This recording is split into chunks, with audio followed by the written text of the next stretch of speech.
చచ్చిన శవానికి ఇచ్చే విలువ బ్రతుకున్న మనిషికి విలువ లేదు.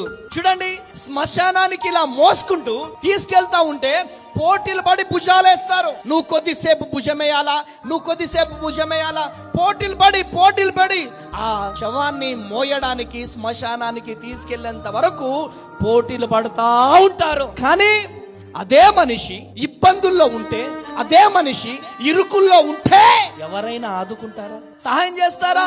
సహాయం చేయరు. చచ్చిన వారికి ఉన్నటువంటి విలువ బ్రతికి ఉన్న వారికి లేదు. మంచిగా ఉన్నప్పుడు మంచి నీళ్ళు ఇయ్యరు, చచ్చిపోయిన తర్వాత సారబోస్తారు. ఇది ఒక మనిషికి ఉండే విలువ. మంచిగా ఉన్నప్పుడు కన్న తల్లితో మాట్లాడడానికి రారు, ఇదిగో మాట్లాడతా. మదర్స్ డే రాగానే మమ్మీతో దిగిన photo selfie status, Father's Day రాగానే డాడీతో దిగినటువంటి ఫోటో స్టేటస్ల వరకు ఆ ప్రేమలు. చచ్చిపోయిన తర్వాత ఇదిగో నీ కొడుకును వచ్చానే లెగు, నీ బిడ్డను వచ్చానే లెగు.